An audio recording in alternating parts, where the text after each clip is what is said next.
Hello, having some tea in my studio, and today I want to help you with your paint colors. So I've been asked the question several times, how do I make my paint palette or my painting in general look more mature? So sometimes when you paint, I know this has happened to me in the past, you're using colors and you feel like just something is not quite right. And these days, I really like to use a more muted, well, I probably always have liked a more muted or subdued color palette. So since I've been asked this, I thought that, well, I've been asked this in my membership, which is the creative community. If you're interested in that, I'll put a link down below. But I'm going to be answering lots and lots of questions this month. We're going to be studying color. I've got a whole class about color, and then I did a thing where they like a Q&A, but more like they submitted their questions and then I did a video answering their questions. But this is one question that is asked a lot. So I thought it would be a good idea to just show you how to do this. Okay, I've got a bunch of stuff here on my table. I'm gonna just show you a little bit, and maybe it'll help you to create colors that feel a little more subdued, a little more serious. I don't know what the right word for it is, mature. So this is a tutorial also, and I'll put a link down below. It's the special for this month. It's February 2026 when I'm creating this video. And this is an individual tutorial that you can purchase. And this one is a good example of color that is quite subdued. And it looks a little antique and it looks a little muted.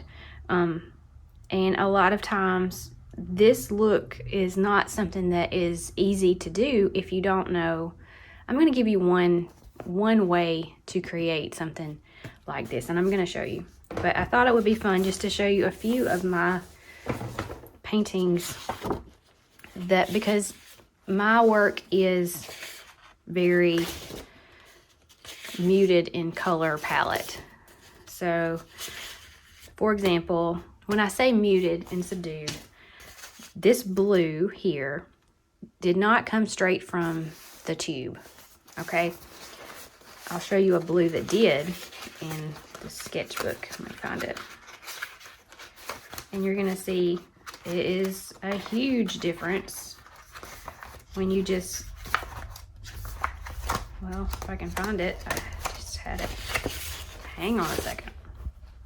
When you just take paint straight from the tube or the bottle instead of giving yourself a little mixture of some kind. Okay, you guys, there it is. Okay. That is blue straight from the bottle. This is a blue. It's actually the same blue, but it is muted. And I'm going to show you how to do that in an easy way. Get all this out of the way, and I'm going to just use my sketchbook here. And we're just going to swatch some paint just for fun. This is a great exercise for you to do yourself with your own paint also. Okay. We've got a red, a yellow, a blue, and a white, and brown. So this is probably the easiest way that I can think of to help you to mute your colors. I'm going to be using a little bit of burnt umber, and I'll just show you what that does. So we'll just swatch the paint as it comes from the tube, and then we'll do a little test with, because this is cadmium yellow, quinacridone red, and manganese blue. We'll do a little test and I'll show you what a huge difference it makes. Come down a little bit. Okay. Ooh, I need to move my tea or I'm going to stick my paintbrush in it instead of my water. Does that happen to you sometimes? Okay. This is the pure quinacridone red.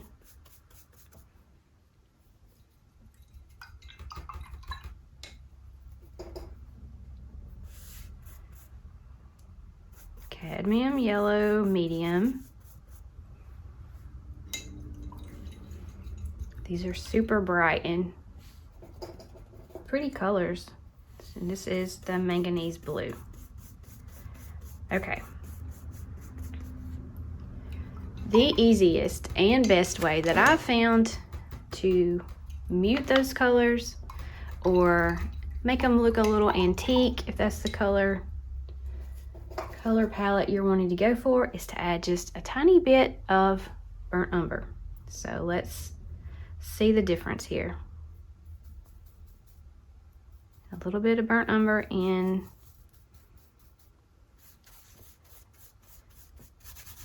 that. Do you see how it just brought it down a notch?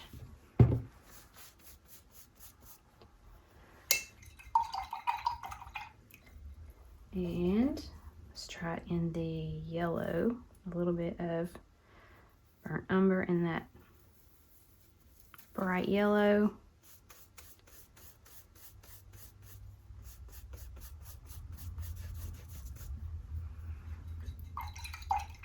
And so if you're painting florals especially, something like this helps to harmonize your colors and just bring them down into a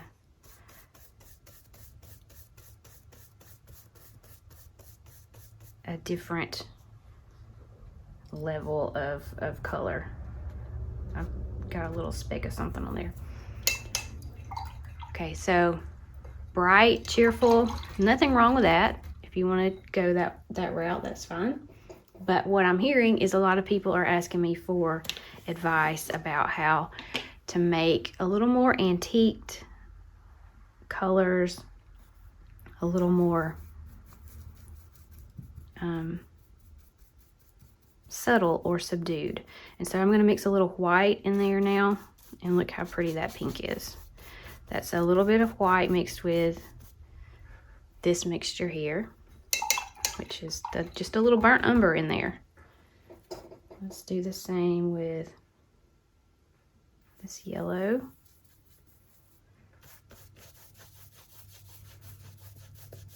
Super pretty. And we'll do the same with the blue.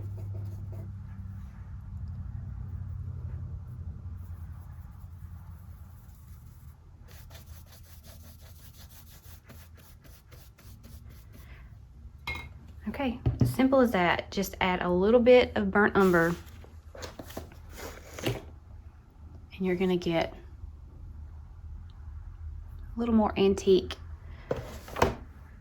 color. Add a little white to that. You're gonna get these pastel colors and your paintings will look a little more refined, mature. Just mixing your own colors rather than just using them straight from the tube will make a huge difference. So let me know in the comments if this was something that was helpful to you, and I will have the link to this tutorial if you're interested in grabbing it while it's on sale this month. Also, I'll put a link down below to my creative community if you're interested in joining us in my membership. We learn things like this all the time. Like I said, we're going to be doing a lot of in-depth color studies this month, as well as I'm adding this tutorial this week to our flower library, which is full of just short, to the point flower studies, which I'm really loving creating all those. They're a lot of fun. But I hope this video was helpful to you. If you like my channel, it would be super, super helpful to me if you would like and subscribe, and let me know down in the comments what kinds of things you would like to hear from me here on YouTube, and I will see you next time. Bye.